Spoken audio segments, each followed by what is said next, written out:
Hello, everybody. Today we are going to talk about number theory. Today we are going to talk about number theory and chemical reactions. Okay. What are chemical reactions? What is number theory has to do with chemical reactions? This is the thing we are going to see. Okay. How number theory works on chemical reactions. This is the kind of thing which we want to see. Okay. When two elements combine, they form a covalent bond, an electrovalent bond, or some kind of bond they form. Okay. These kind of bonding happens because of certain spin of the point of spin of the particular matter, or spin of the particular atom, or spin of the particular chemical, or something like that. Okay, so these are the kind of things. Okay, I already told you about modulation, demodulation. What are the three basic forces kind of things? One is something to do with spin, something. Another one is something to do with the expansion, the compression of the particular atom and things like that. Okay, how motion happens. Usually, you have things which have compressed and rarefied kind of environment. Okay, so this is the kind of thing which is there. Okay, the chemical reactions can happen using those kind of things. Okay, number theory works on certain chemical reactions like that. Okay, so first thing we have to understand how number theory works on chemical reactions. Say for hydrogen. Okay, so you take hydrogen atom and you have two hydrogen atoms. They want to combine to each other, and what is the kind of so you form a H2 atom, hydrogen dioxide, or H H2, or kind of like H2 gas, or H2O, hydrogen water kind of element. Okay, so you can form water, or you can form hydrogen gas itself and things like that. So what happens in these kind of chemical reactions? Okay, it's a kind of planar alignment. It's a kind of alignment. Okay, that is the kind of thing you have to know. Okay, that is a kind of coordinate alignments. Those are the kinds of things. When a reaction happens, it is a kind of coordinate alignment. Okay, you have a straight line. Okay, you have a straight line, and you are trying to bend the straight line. Okay, when you combine two things, okay, you have one, and you have a number of sticks aligned on a particular line kind of thing. Okay, and if there is bending possibility, then what happens? The one can be aligned, two things can be aligned in different ways. Okay, say you have a length of stick L and another length of stick L. Okay, you want to make arrangement patterns of those two sticks. How many different kinds of arrangements you can make? First thing, you can put them on a straight line. Okay, that is one kind of alignment.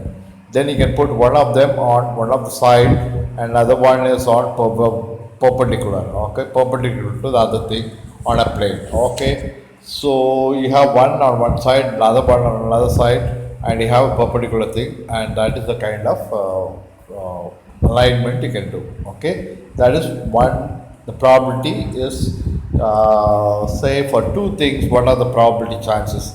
What are the probability chances? We'll see. Okay, what are the force of vector force of probability chances? That is what we want to see.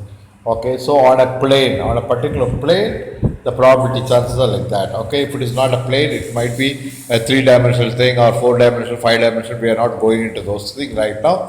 On a two-dimensional plane, what are the possibilities? That is what we want to see. For two sticks, okay, you take two sticks and you want to see the possibilities of how it can be aligned. But the basic idea is one has to be linked to the other. Okay, that is the basic thing. Linking for one stick has to be linked to the other stick.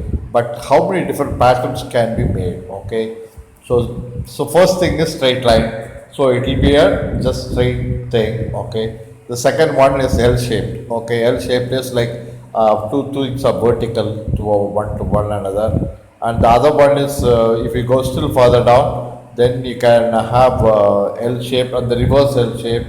Okay, that is another thing. Okay, so there is one L shape, then you have an other thing was a reverse L shape. So these are the two possibilities of the two things. Okay. So that is how chemical reactions align themselves. So if you want to do a chemical reaction, okay, the alignment is maximum. What is the kind of energy that gives out when you have an alignment on a particular plane? The minimum thing is what is the possibility is the two things are aligned on a straight line. Okay, that is the maximum. It doesn't have any kind of curvature. Okay, which is means that it has got the maximum amount of energy.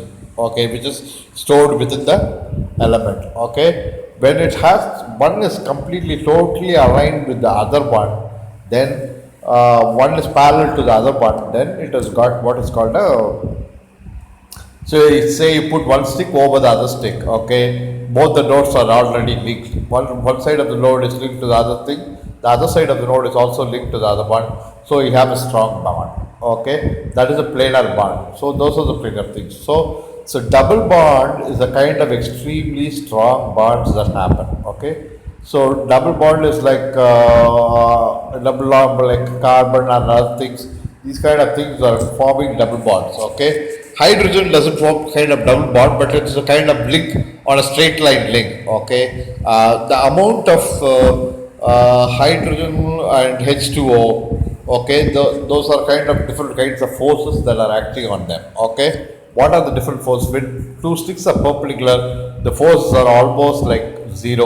Okay, for one stick, the maximum is there. The other stick, there is no force at all. Okay, almost zeroed out and things like that. So for double bond, the force is maximum. Why the double bond is maximum? Because it forms a kind of circular link.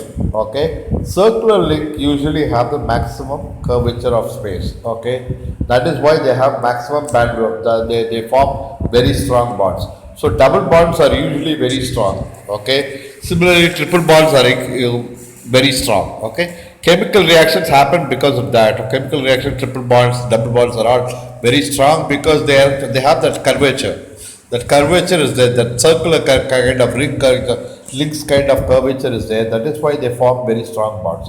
What is this body? How do bonds are formed? Is like just the angle is basically is the thing which is. If you have two spins and you want to keep an angle, okay. When you spin a ball on one side and we spin a ball on another side, two balls hit at each other. Then what is the chances of they merging together? That is the thing. If they have the same kind of spin, okay, one is thrown from one side, another one is thrown from the other side, and if they bond a link and the spin is just they meet on the same side, they have a same kind of curving spin, then they won't link to each other. Okay, they won't have any kinds of links formation. Okay, but if they have opposite spins, then immediately they form link. Okay, it depends on the kind of angles they come in. Okay, say when you're throwing a spin ball, okay, there's another spin ball you throw, and when both of them get into contact,